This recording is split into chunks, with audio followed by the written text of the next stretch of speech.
Speech 2, informative index card with notes. And my audience. By the end of my speech, the audience will know the 3 different types of service dogs and the benefits they have with their owners. I will discuss how to identify a service dog and the 3 different types of service dogs. The bond between an animal and its owner speaks volumes. According to the American Pet Products Manufacturing Association, 63% of American households have a pet of some sort. But not all those who own a pet do they consider their pet.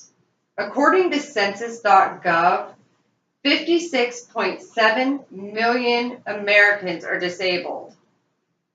Only a small portion of those own some type of service animal, though. There are 3 different types of service animals to consider. You have your service dog. Your service dogs are usually seen with those who have seeing impairments. They can't see, so the seeing eye dogs.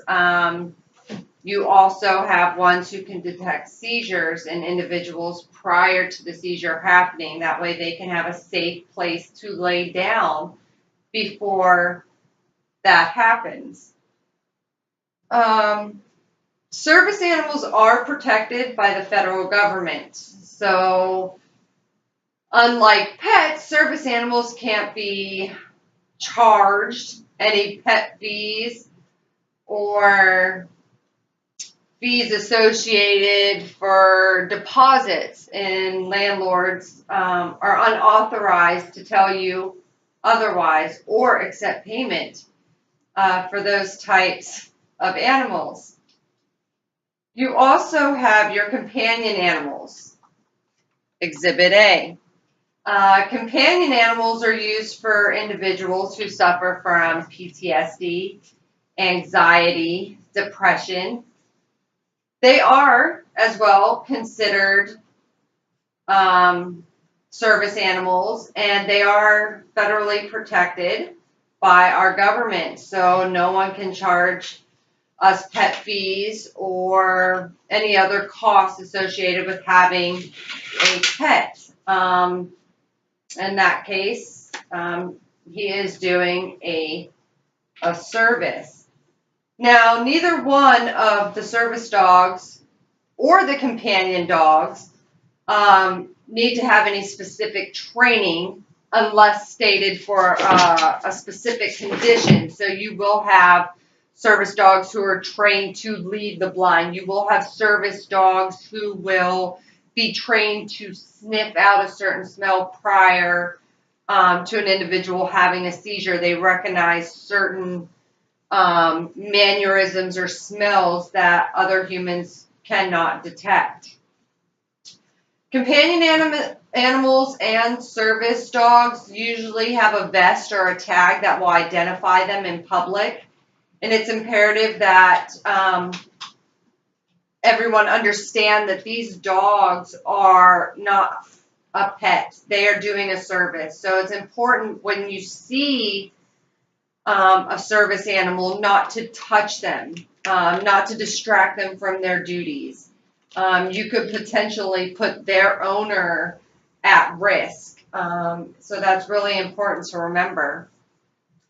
The last one I want to talk about is a therapy dog. Now, a therapy dog is not protected.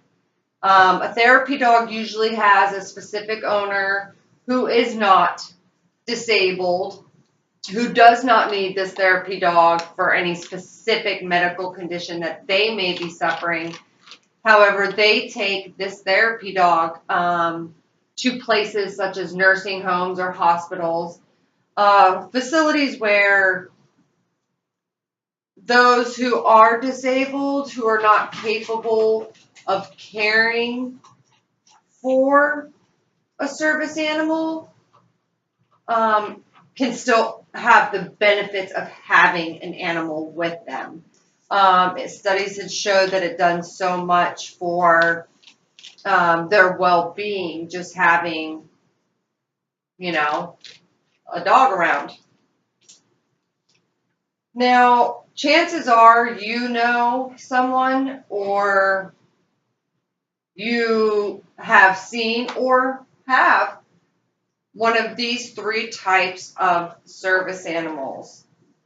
I just wanted to reiterate that, you know, for the 2 types of service dogs, the service dog and the companion animal, don't let a landlord, don't let the airlines tell you that you have to pay additional fees to have these types of animals. Most are accompanied with a doctor's note. If you can provide medical documentation stating that you need their services, you cannot be charged those fees. So remember, when you're out in public and you see someone who has an animal with a vest or a tag, do not touch them. Do not distract them. Let them help their owners.